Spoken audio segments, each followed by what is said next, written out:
Hello and welcome to सेकस tutorial. Student, आज के इस वीडियो में हम लोग क्लास 10 के चैप्टर नंबर 6 बायोलॉजी सब्जेक्ट से हम लोग autotrophic mode of nutrition in green plant पे चर्चा करेंगे। तो autotrophic mode of nutrition in green plant, जिसे हम लोग फोटो ऑटोट्रॉफ या फिर फोटोसिंथेसिस के नाम से भी जानते हैं, और ये वीडियो हमारा पार्ट 1 वीडियो है स्टूडेंट। इस वीडियो में हम लोग इसके इंट्रोडक्शन के बारे में जानेंगे, फिर डेफिनेशन समझेंगे, फिर रॉ मटेरियल्स और मैकेनिज्म ऑफ फोटोसिंथेसिस पर चर्चा करेंगे। तो सबसे पहले इंट्रोडक्शन वाले पार्ट में हम लोग एंटर करते हैं। देखिए स्टूडेंट, लास्ट वीडियो में हमने मोड ऑफ न्यूट्रिशन को डिस्क्राइब किया था, जिसमें ऑटोट्रॉफिक मोड ऑफ न्यूट्रिशन पे चर्चा हुई थी और हेटरोट्रॉफिक मोड ऑफ न्यूट्रिशन पे चर्चा हुई थी। ऑटोट्रॉफिक मोड ऑफ न्यूट्रिशन में हमने दो टाइप बताया था, एक फोटो ऑटोट्रॉफिक और दूसरा केमो ऑटोट्रॉफिक। तो हम लोगों के सिलेबस में डिटेल अकाउंट्स में photo autotrophic mode of nutrition को पढ़ना है, और हेटरोट्रॉफिक मोड ऑफ न्यूट्रिशन में हम लोग होलोजोइक, जो कि ह्यूमन एलिमेंट्री कैनाल सिस्टम के बारे में स्टडी करना है। तो इस पार्ट में हम लोग पहले स्टडी करेंगे photo autotroph of mode of nutrition, जिसे फोटोसिंथेसिस भी कहते हैं। जैसा कि लिविंग ऑर्गेनिजम्स में हम सब जानते हैं स्टूडेंट, एनर्जी की जरूरत पड़ती है ना। बहुत सारे प्रोसेस को करना होता है, जैसे सेल्स रिपेयरिंग हो गया, ग्रोथ हो गया, इम्यून बिल्डअप करने की बात हो गई। तो ये जितने भी प्रोसेस है, जितने भी हम लोगों की रिक्वायरमेंट होती है, वो एनर्जी से ही फुलफिल होता है। तो एनर्जी कहाँ से आएगा? एनर्जी हमें फूड देगा और न्यूट्रिएंट्स के थ्रू आएगा। हम लोग डिपेंडेंट होते हैं किसी अदर ऑर्गेनिज्म पे, यानी हम लोग मोस्टली प्लांट पे डिपेंडेंट हैं, जो हमें न्यूट्रिएंट्स प्रोवाइड करता है फूड के माध्यम से। तो ये तो बात क्लियर हो गई कि we are dependent on plant.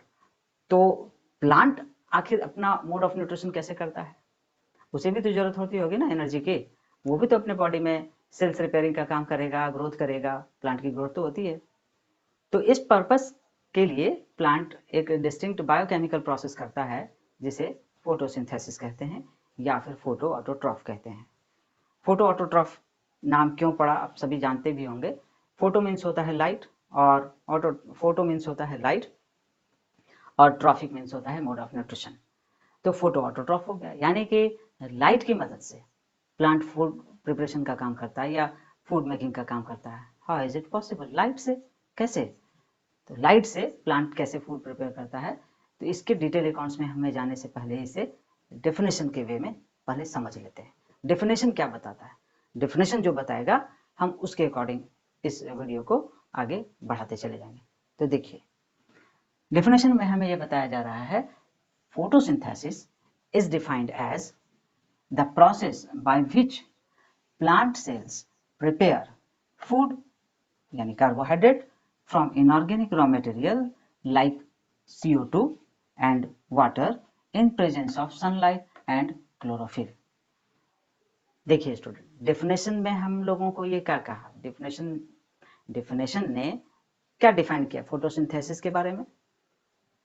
वो ये बता रहा है कि प्लांट जो है, कुछ इनऑर्गेनिक रॉ मटेरियल्स जैसे वाटर और कार्बन डाइऑक्साइड, इन दोनों की मदद से अपना फूड प्रिपरेशन का काम करता है, in presence of sunlight and with the help of chlorophyll. ठीक है। तो यानी फोटोसिंथेसिस करने के लिए प्लांट को किन किन चीजों की जरूरत पड़ती है ना? वो इस डेफिनेशन से क्लियर हो गया।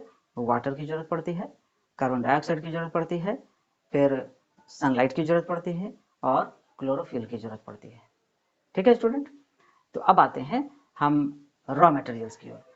रॉ मटेरियल में, जैसा कि डेफिनेशन में भी क्लियर है, कि there are following raw materials are required for photosynthesis. Number 1 water, number 2 carbon dioxide, number 3 sunlight, and number 4 chlorophyll.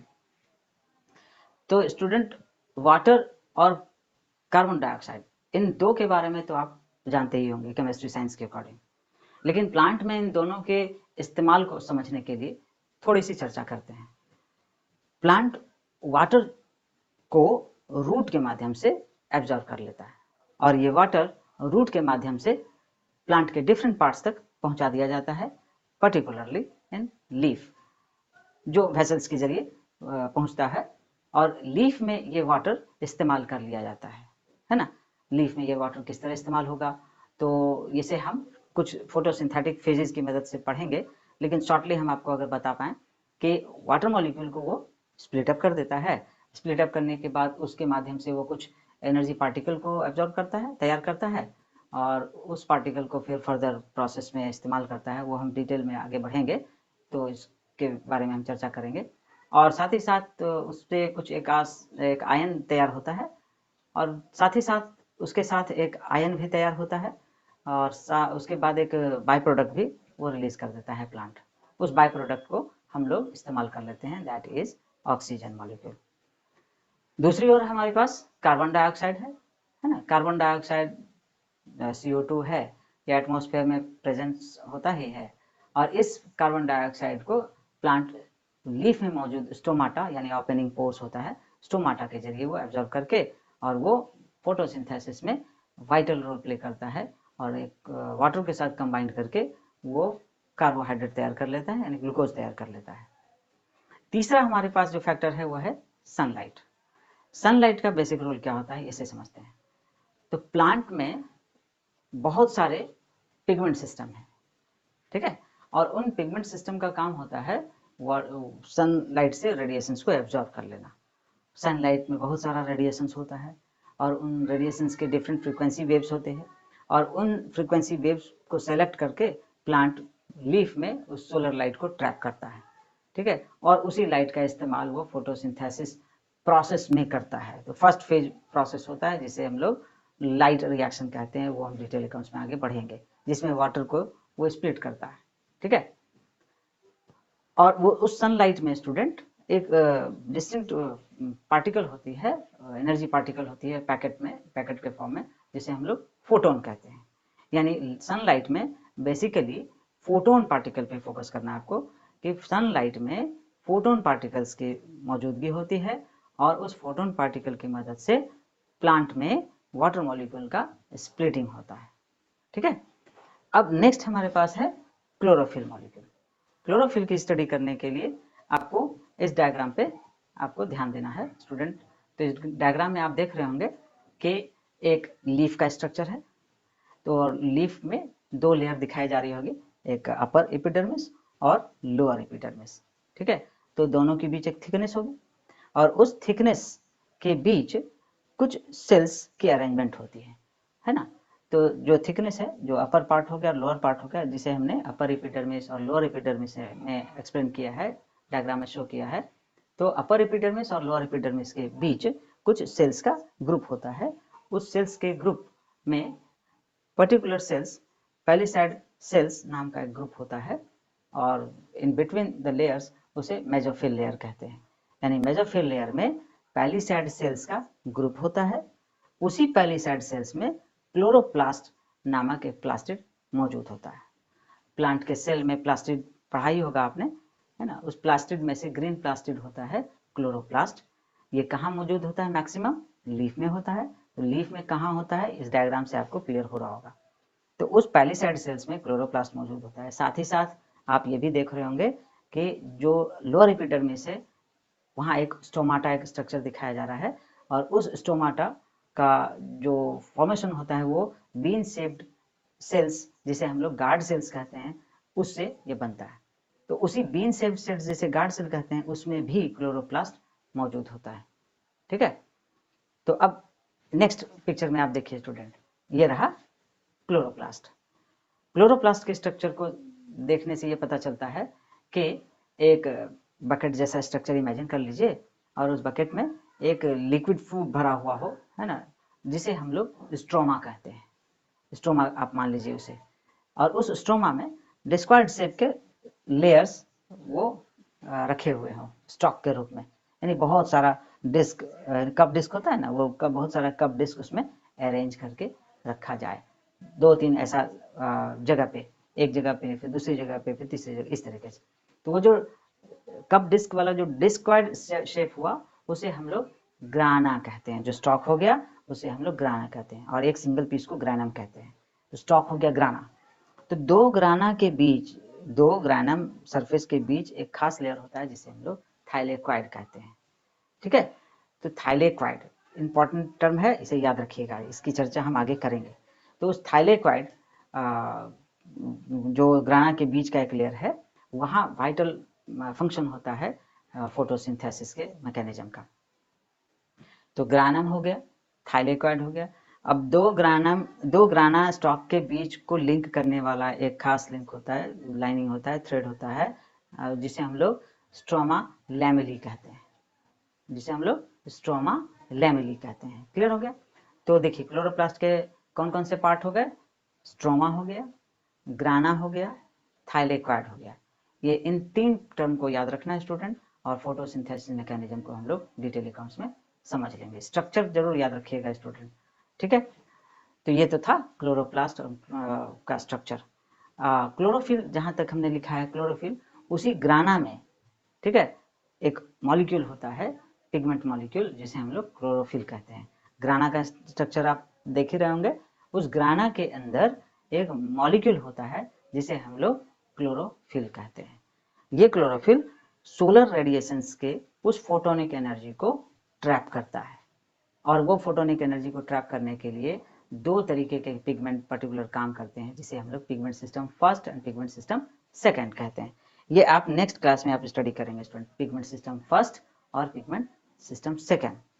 ठीक है, तो अब आगे बढ़ते हैं स्टूडेंट मैकेनिज्म ऑफ फोटोसिंथेसिस की ओर। मैकेनिज्म ऑफ फोटोसिंथेसिस में जब आते हैं तो there are two phases to complete the mechanism of photosynthesis. Photosynthesis को पूरा करने के लिए दो मैकेनिज्म फेज होते हैं, लाइट डिपेंडेंट फेज और light independent phase. Light dependent phase को लाइट रिएक्शन कहते हैं, और लाइट इंडिपेंडेंट फेज को डार्क रिएक्शन कहते हैं। ठीक है, तो इन दोनों फेजेस में कुछ केमिकल इक्वेशंस की जरूरत पड़ेगी स्टूडेंट, तो उसे हम इसे इरेज करके उस इक्वेशन को हम डिस्प्ले कर देंगे। उससे पहले हम इसके डिटेल अकाउंट्स को अभी हम थ्योरेटिकली समझा देते हैं आपको। लाइट रिएक्शन यानी लाइट डिपेंडेंट जो रिएक्शन होता है स्टूडेंट, वो सनलाइट के प्रेजेंस में या लाइट के प्रेजेंस में होता है। ये क्लियर है? लाइट के प्रेजेंस में जब ये प्रोसेस स्टार्ट होता है मैकेनिज्म, तो प्लांट के लीफ में मौजूद क्लोरोप्लास्ट और उस क्लोरोप्लास्ट में मौजूद क्लोरोफिल मॉलिक्यूल सोलर रेडिएशंस को ट्रैप करता है, एब्जॉर्ब करता है। ठीक है, और ये मॉलिक्यूल कहाँ पाया जाता है? क्लोरोप्लास्ट के ग्राना वाले पार्ट में। ये ऑलरेडी क्लियर कर दिया गया आप लोगों को। तो ये क्लोरोफिल मॉलिक्यूल सोलर रेडिएशंस को एब्जॉर्ब करके उस फोटोन एनर्जी को वो एक्सेप्ट करता है, वो ट्रैप करता है। अब ये फोटोन एनर्जी उस वाटर मॉलिक्यूल को, जो प्लांट में वाटर एब्जॉर्ब हुआ था, वो उस ग्राना वाले पार्ट में ही उस फोटोन एनर्जी की मदद से वो वाटर मॉलिक्यूल स्प्लिट अप हो जाता है, यानी टूट जाता है। ठीक है, अब ये वाटर मॉलिक्यूल जैसे टूटता है तो उस टूटने के क्रम में H+ आयन तैयार होता है और E- इलेक्ट्रॉन पार्टिकल तैयार होता है, साथ ही साथ बाय प्रोडक्ट के रूप में ऑक्सीजन लिबरेट कर जाता है, ऑक्सीजन रिलीज कर जाता है।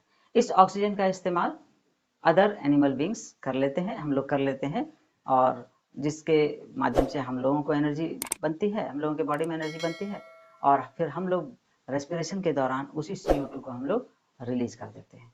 तो ये तो था वाटर मॉलिक्यूल का स्प्लिटिंग इन प्लांट। इससे फायदा क्या हुआ स्टूडेंट प्लांट में, कि जो H+ आयन तैयार हुआ और जो E- पार्टिकल तैयार हुआ, वो E- पार्टिकल प्लांट में मौजूद ऑलरेडी ADP मॉलिक्यूल जो होता है उसे ATP में कन्वर्ट कर देता है। ठीक है, यानी फोटोलाइसिस के समय जो E- पार्टिकल जो तैयार हुआ था, वो E- पार्टिकल ADP को ATP में कन्वर्ट करता है। ये कैसे संभव है? तो ADP यानी एडेनोसिन डाइफॉस्फेट, जिसका कॉम्बिनेशन एक इनऑर्गेनिक फॉस्फेट के साथ हो जाता है और वो ATP में कन्वर्ट हो जाता है। तो इस प्रोसेस को करने के लिए वो E- पार्टिकल की जरूरत पड़ती है, जो वाटर स्प्लिटिंग के दौरान बना था।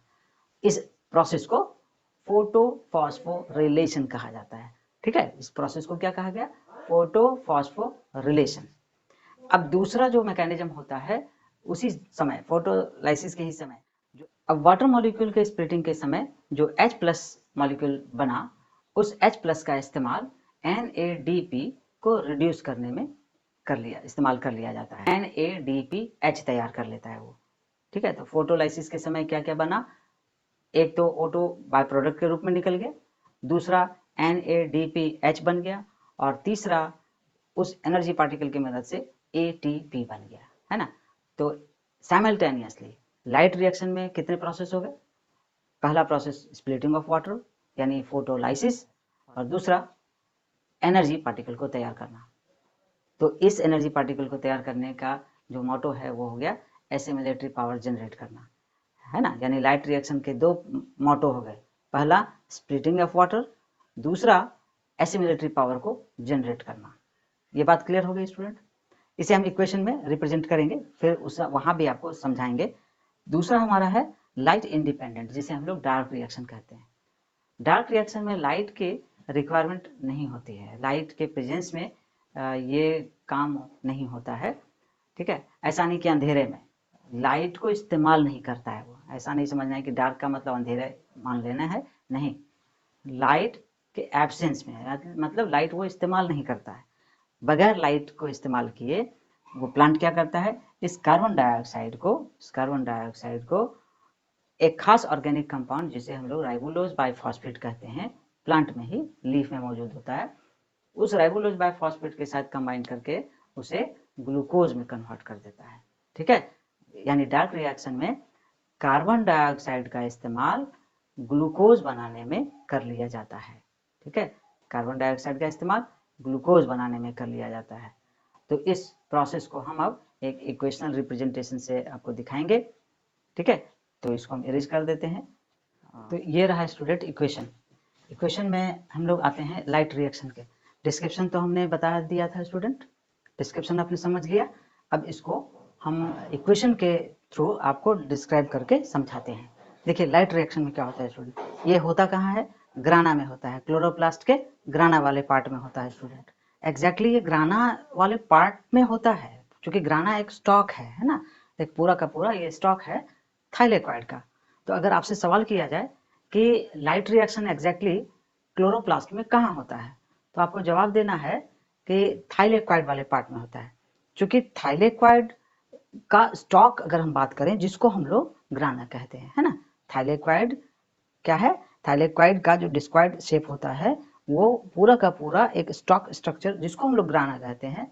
तो इसीलिए हमने कहा आपको कि ग्राना में लाइट रिएक्शन होता है ना। तो अब इसको हम क्लियर करते हैं। लाइट रिएक्शन में वाटर मॉलिक्यूल का स्प्लिटिंग होना इन प्रेजेंस ऑफ सनलाइट, इसमें H+ बनता है, O2 रिलीज हो जाता है एज बाय प्रोडक्ट, और फिर E- एक पार्टिकल तैयार होता है, ठीक है। अब इन दोनों का इस्तेमाल अंडरलाइन हमने इसलिए किया कि इन दोनों का इस्तेमाल कर, क्योंकि ये तो रिलीज हो गया, तो इन दोनों का इस्तेमाल क्या होता है इसे देखते हैं। H+ का इस्तेमाल NADP के साथ, यानी कि निकोटिनामाइड एडिनाइन डाइन्यूक्लियोटाइड फॉस्फेट के साथ इसका जो रिएक्शन होगा वो होने के बाद NADPH फॉर्म हो जाएगा। यानी यहाँ पे ये क्या हो गया, रिड्यूस्ड हो गया। रिड्यूस्ड होने के बाद अब ये हमारा एक प्रोडक्ट बन गया, ठीक है। NADPH एक हमारा प्रोडक्ट बन गया। दूसरी ओर हमारा उसी वक्त लाइट रिएक्शन के ही दौरान हो रहा है, वो क्या है, ADP यानी एडिनोसिन डाइफॉस्फेट के साथ एक इनऑर्गेनिक फॉस्फेट की एडिंग होती है, जो उस इलेक्ट्रॉन पार्टिकल की हेल्प से, और इसमें ATP का फॉर्मेशन होता है। इस ATP ये एनर्जी की जरूरत पड़ेगी फोटोसिंथेसिस में, है ना, उस ATP का फॉर्मेशन हो जाता है, और इसीलिए इस प्रोसेस को हम लोग ओवरऑल फोटोफॉस्फोरिलेशन भी कहते हैं। ये कभी कभी एग्जाम में टारगेट कर लिया जाता है, पूछ लिया जाता है, तो आप याद रखिएगा फोटोफॉस्फोरिलेशन क्या है। फोटोफॉस्फोरिलेशन होता है adding of inorganic phosphate with ADP to form ATP and that ATP is used up in photosynthesis, ठीक है। अब ये डार्क रिएक्शन स्टूडेंट अगर पूछा जाए कि कहाँ वो प्लेस होता है ना, कहाँ ये प्रोसेस होता है डार्क रिएक्शन, तो क्लोरोप्लास्ट के स्ट्रोमा वाले रीजन में होता है। डार्क रिएक्शन में क्या होता है कि वो जो CO2 था हमारा रॉ मटेरियल, उस CO2 का कॉम्बिनेशन RUBP के साथ हो जाता है, जिसका नाम फुल फॉर्म आप समझ लीजिए राइबोलोज बाइफॉस्फेट, ठीक है। लिखने तो उस CO2 का राइबोलोज बाइफॉस्फेट के साथ ATP के मदद से, ATP की वहाँ जरूरत होती है, वो कंबाइन होता है, साथ ही साथ वहाँ पे ये जो एसिमिलेटरी पावर बना NADPH, उन सब की मदद से, है ना, ये RUBP कन्वर्ट हो जाता है किसमें, ग्लूकोज में। यहाँ पे ये क्या बन गया स्टूडेंट, यहाँ पे ये बन गया ग्लूकोज, ठीक है। तो ये ग्लूकोज फॉर्म कर गया, यही क्या है, तो प्लांट फूड है, यही प्लांट फूड है। और साथ ही साथ उसी समय RUBP जो एक्स्ट्रा रह जाता है, साथ ही साथ फिर ADP PI अलग हो जाता है और NADP प्लस चार्ज के फॉर्म में वो स्पेयर में वो प्लांट में फिर से सेव रह जाता है। ये फिर प्रोसेस शुरू हो जाएगा, यानी कि इसका इस्तेमाल हो जाएगा, है ना, किस समय, तो ये यहाँ आप देख ही रहे हैं फोटोफॉस्फोरिलेशन के समय। और ये NADP प्लस का क्या इस्तेमाल होता है, तो जो वाटर मॉलिक्यूल के स्प्लिट अप होने से ये बनता है ना, तो ये बना, यानी इसका इस्तेमाल हो गया। तो इसका इस्तेमाल यहाँ हमने दिखाया, इसका इस्तेमाल हमने यहाँ दिखाया, और भी CO2 फिर RUBP plus ATP plus NADPH product बन जाता है ग्लूकोज, फिर RUBP ADP PI plus NADP plus वो कंस्ट्रक्शन वो फॉर्म कर जाता है। तो इस प्रकार डार्क रिएक्शन कंप्लीट होता है और प्लांट इस तरह से फोटोसिंथेसिस मैकेनिज्म को पूरा कर लेता है, दो फेजेज में, लाइट रिएक्शन फेजेज में और डार्क रिएक्शन फेज में। क्लियर है स्टूडेंट। तो अब नेक्स्ट, ये हमारा वीडियो पार्ट 1 था, नेक्स्ट वीडियो पार्ट में हम लोग नए कंटेंट के साथ पहुंचेंगे और वो पार्ट 2 होगा, उसमें हम लोग ध्यान से और कंटिन्यू इस वीडियो को देखने के बाद उस वीडियो क्लिप को कंटिन्यू देखिएगा, तो आपको ये पूरा का पूरा प्लांट में होने वाला photosynthesis and regarding all the matters of photosynthesis आपको वो सारा कंसेप्ट क्लियर हो जाएगा। तब तक के लिए इस वीडियो को यहीं पर देते हैं विराम। Till then bye.